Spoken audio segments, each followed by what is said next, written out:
Child messy and unorganized. So one constant irritating and tiring problem that parents face is lack of orderliness in their child. So when I say lack of orderliness, as parents share with me, I include things like being disorganized, messy, dirty, unsystematic, everything included. For example, I've told 1000 times my daughter to put combs, her jewelry things and clips at one place, the stationery item which she needs, everything at the right place so that she can find it easily the next day. And she will not be wasting her time in finding her own stuff. Because our wardrobe, at times I've clicked picture also, it looks like sometimes pile of garbage. But there is no interest in organizing it. And they are so comfortable living in that. And sometimes I just wonder, even with my son, if he can really clean up his study table and arrange the books on his own so that it takes very less minutes for him to find things. And sometimes they can help me also with the household stuff, folding clothes or putting the shoes properly in the rack and just organizing the house. But he or she will argue eventually. And every time when you go to them, they are actually with their mobile or something they are doing, and they are just not interested in listening to you most of the times when you tell them some work. So how will they live on their own? This is what my question is. If they are distressed now, despite being with so much help given to them. So what should a parent do to answer the two questions which are coming again and again? So we need to get more ways of training. So that is one. Second, you can change your own thinking and reduce your obsession of orderliness. Second one doesn't sound good, does it? Then what's the exact? So that is what I am talking to you right now. Stay till the end. Where is this preference coming from? Why do I dislike chaos? And were we born with orderliness? Or is it orderliness is there in our trait as a parent? So some people are born with a natural inclination towards orderliness than others. But the problem in our society is what we attach our meaning, how we are, we want the other person also to be in the same way. Chaos are considered bad from the early times. You should make your bed, your room, and some rules. Few things are non-negotiable. And traditionals have to be followed generation after generation, look after a culture. We hear all these things in our cluttered desk. And yes, there is a professor, I remember clinical psychiatry, Richard Friedman in New York. He once wrote, in a world where cleanliness is next to godliness is a common idiom, being neat sometimes is equated to the moral, while disorder equals to sloth, messiness. So this cannot be related. Laziness also, a serious character flaw or hardwired human behavior. Now I understand why order seems desirable, because it looks nice, it feels good, people appreciate. You forget that it makes everything convenient. It also saves time and you don't lose on your stuff and everything is taken care. However, just because order is desirable doesn't mean we have to make chaos a big villain. Let us go inside a big little depth. First of all, there's no absolute truth to the idea that cluttered desk means cluttered mind. In fact, Albert Einstein, if you know, if a cluttered desk is a sign of a cluttered mind, what then is an empty desk sign? He asked. Here a picture of empty Einstein's desk is there the day Einstein died. So, this was published. His desk, his all, the office was like a chaos. So take a look. Other than these people, who are famous, who are being disorganized includes Mark Zuckerberg. Yes, actor Robert Pattinson, Megan Fox. These are few names I just remembered. And there are so many scientists and researchers in Stanford, if you will see that these are organized people and they are addicted to insight. This is a compelled behavior in them. So, chaos outside doesn't mean chaos inside. Don't make negative judgments about a person's capabilities from the look of the room and the office look. Second, in fact, there is a benefit of mess around you. Psychologist, there was a psychologist, Catherine is the name. She did an experiment and she did with messy environments that this adds to creativity, she said. Disorderly environments seem to inspire breaking free of tradition and it produces fresh freedom insights. Your child must be good at studies, good at sports, good at making friends, amazing some guitar player or something. But the mom is like, with the voice of the child or through a person, the parent feels like this child is not complete until they are organized and clean. So Tim, there is an author of one book, Messy, said in one interview, I found that highly successful people who are top of their profession and tremendously productive people, great professionals, carry a lot of guilt about the mess in their life. They have told him in his book, which he has read, that successful people don't draw conclusion that they feel, the mess matters. Therefore, we have to inculcate mess doesn't matter.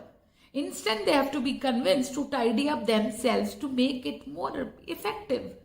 And look at the culture which is giving to us to be most productive, super successful people who are guilty because they are messy. What are they doing?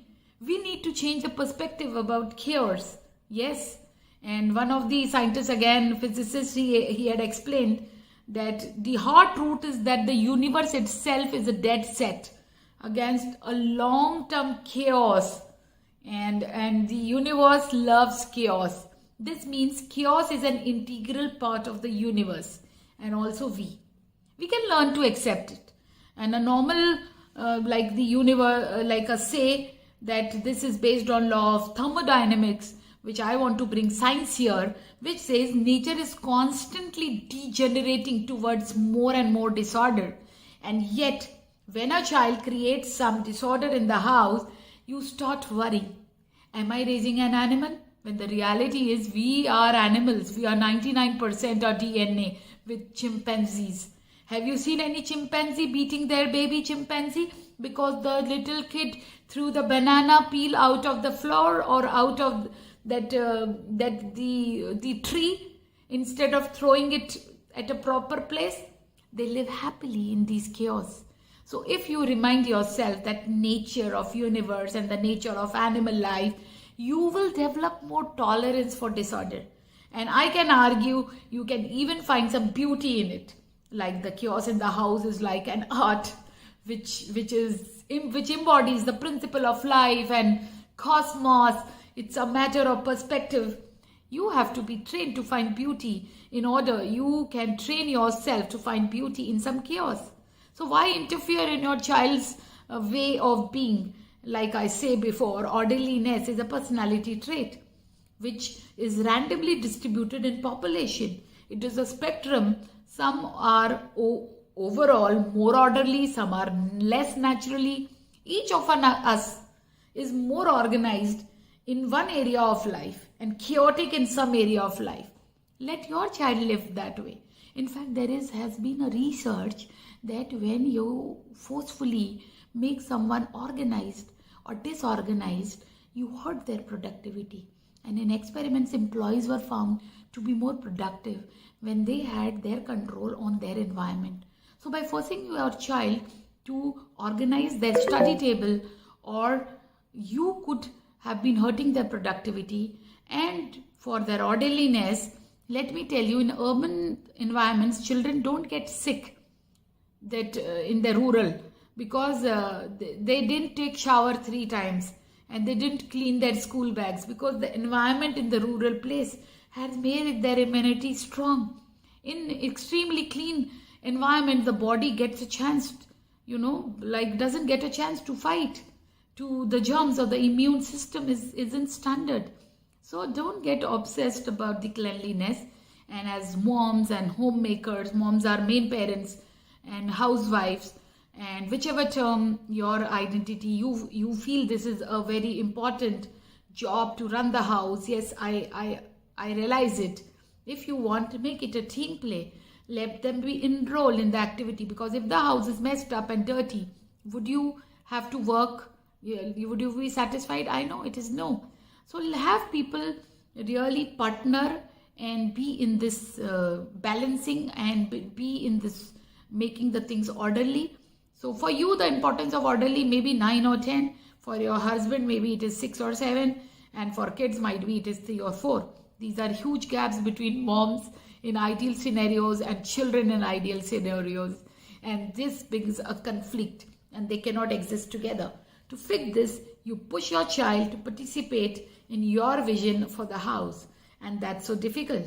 See, in order to be successful businessman or a top manager or an excellent anybody, you don't need your kids participate in your work. But in order to be high performing homemaker, you make sure that your kids participate.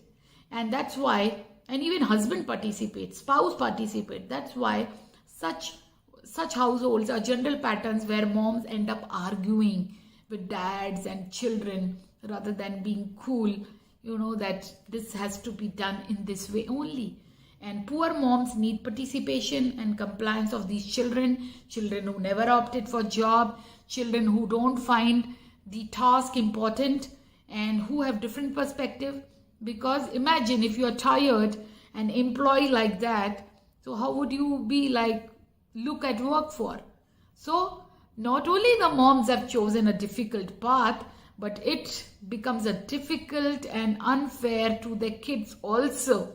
Now I'm talking to everyone. Now whether you are mom, dad, and living in a house is so organized, is so good. No trace, it can be a choice. And remember that these are your personal aspirations and it is up to you. And you don't get moral superiority from this, or you don't get entitled to make others feel inferior if they don't do it. If they choose differently, it's okay. Your children don't have to live up to your standards, and for the matter, neither your spouse. So if you want extraordinariness, do it yourself. Take the help of maid or servants or anybody who can help you, or you can have these people only enrolled in this possibility of orderliness. So it is their home too, and the disorder and chaos can be togetherly managed. So you need to learn to tolerate that, otherwise life will become very painful. In conclusion, you might be obsessed about orderliness for any of the following reason, like your personal temperament or your upbringing, culture, your extra focus, because you are a homemaker. But remember, these are only reasons. You don't have to push your child's throat and your throat also at the top just to create it. If your child is creating some disorder, it is a natural thing and it is absolutely having no connection with how responsible and successful your child is going to be in future. So please develop tolerance for diversity in the house and let your child live in some peaceful chaos. And this is not a complete solution. This is just a start, because the start is always about bringing people together, connection, having them listen to each other. So I have probably really addressed. So I just let my child to be free, whatever they want to do. I would say to them, as much as you say, or push myself as much I can to do it. But don't worry. Our parents only taught us how to clean, sweep. We saw them, we did it. All this mop, cook, fold, polish, being organized. So shouldn't we teach these skills to our children? Of course. You should teach them, but without nagging, screaming, punishing. There's no rule. And like it has to be with their consensus. There has to be much better positive techniques to do so, which I'll discuss in some time, or if you will follow me later, and keep following me if this is helping you. And definitely this is what has come with my experience, so that we achieve some peace of mind now, and I'm showing you how.